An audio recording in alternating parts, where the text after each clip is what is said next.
உள்ளாட்சி தேர்தலில் பாஜகவுடன் கூட்டணியா, ஆட்சியை பிடித்தால் தமிழக மக்களுக்கு என்ன செய்வீர்கள் போன்ற பல கேள்விகளுக்கு முன்னாள் முதலமைச்சர் பன்னீர்செல்வம் பதிலளித்துள்ளார். டெல்லியில் உள்ள அவரோடு சிறப்பு செய்தியாளர் சலீம் நடத்திய கலந்துரையாடலை இப்போது பார்க்கலாம். டெல்லியில் தமிழக முன்னாள் முதலமைச்சர் திரு OPS அவர்கள் இந்திய பிரதமர் நரேந்திர மோடியை நேற்று சந்தித்திருக்கிறார். இந்த சந்திப்பு குறித்து கேட்போம். இரண்டு அரசியல் தலைவர்கள் பேசிக்கொள்ளும் பொழுது நிச்சயமாக அரசியல் பேசாமல் இருந்திருக்க மாட்டார்கள். சார், நீங்கள் முதலமைச்சராக இல்லாமல் பிரதமர் நரேந்திர மோடியை பார்க்கறது இதுதான் முதல் முறை.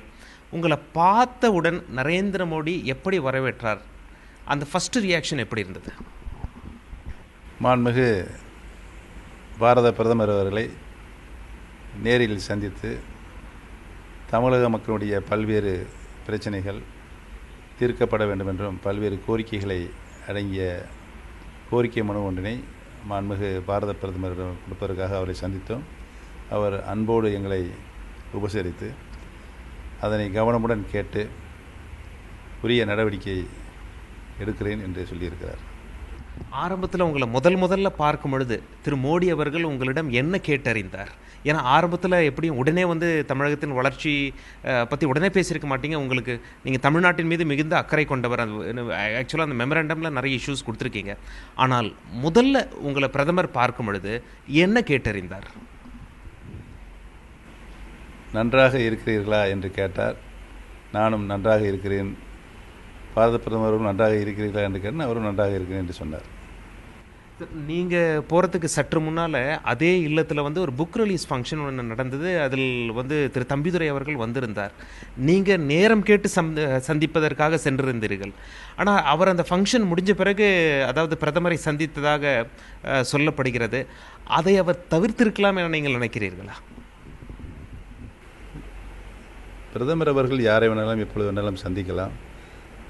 ஆகவே அந்த சந்திப்பு குறித்து நான் தற்சமயம் கருத்து சொல்வது சரியாக இருக்காது என்று கருதுகிறேன்.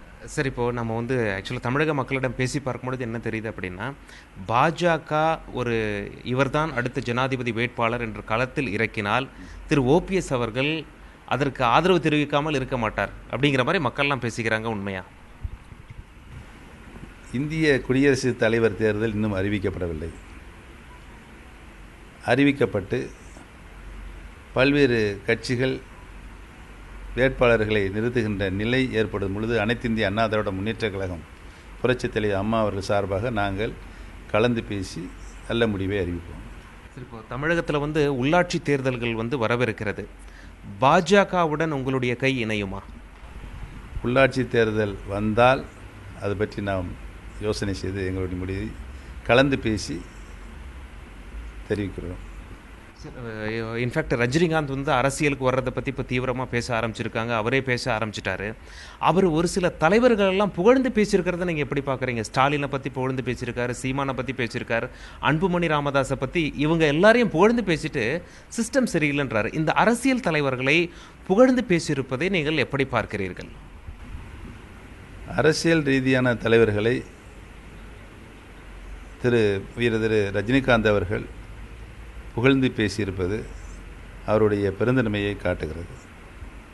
அவர் என்ன சொல்கிறாரு? மக்களுடைய மனநிலையே மாறணும் அப்படின்னு சொல்லி அடுத்த வரிக்கு வராரு. சிஸ்டம் மாற்றணும், அதனால தான் அரசியலுக்கு வரணும் அப்படி அதை சொல்ல வர மாதிரி தெரியுது. அவருடைய அரசியல் இந்த மாதிரியான வாசகங்களை நீங்கள் எப்படி பார்க்குறீங்க? மக்களுடைய மனநிலை மாறுவதற்கு உரிய காரண காரியங்களை, எந்த நிலையில் மக்களுடைய மனநிலை மாற வேண்டும் என்று திரு ரஜினிகாந்த் அவர்கள் சொல்லுகின்ற பொழுது தான் அதற்கு கருத்து கூற முடியும் என்பதை தெரிவித்துக் கொள்கிறேன். சார், என்னோட கடைசி கேள்வியாக, தமிழக மக்கள், அதாவது ஒவ்வொரு அரசியல்வாதிகிட்ட இருந்தும் ஆட்சிக்கு வந்தால் இதெல்லாம் செய்வாங்க அப்படின்னு சொல்லி அவங்க சொல்கிறத வச்சு கணக்கு போடுறாங்க. உங்கள் மேலே மக்கள் ஒரு நல்ல அபிப்பிராயம் வச்சுட்ருக்காங்க.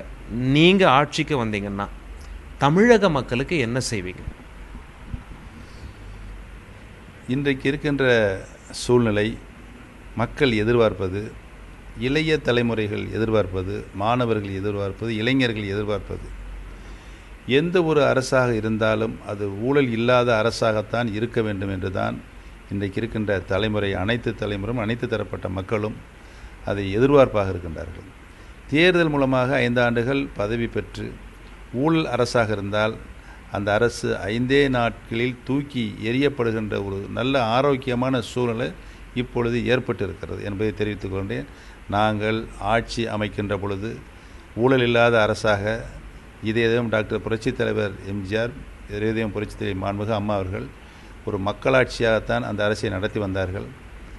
மாநிலத்தினுடைய நிதியை மக்களுக்கு, அடித்தட்டில் இருக்கின்ற மக்களுக்கு, இந்த அடித்தட்டு மக்களுடைய வாழ்க்கை பொருளாதார நிலையை மேல்தட்டு மக்களுடைய நிலைக்கு உயர்த்தப்பட வேண்டும் என்றுதான் திட்டங்கள், சமூக நலத்திட்டங்களுக்காக 48% நிதியை ஒதுக்கி அந்த மக்களுடைய வாழ்வாதாரத்திற்கும் கல்வித்துறைக்கு ஒரு மிகப்பெரிய நிதியை ஒதுக்கி அனைத்து நிலையில் இருக்கின்ற மாணவர்கள், எந்த ஒரு ஏழை மாணவனும் ஏழ்மையின் காரணமாக கல்வி உபகரணங்கள் அந்த மாணவனுடைய கையில் இருக்கக்கூடாது என்ற நிலை இருக்கக்கூடாது என்று அனைத்து கல்வி உபகரணங்களையும் தந்து அவர்களை, மாணவர் செல்வங்களை படிப்பில் ஊக்கப்படுத்தினார்கள்.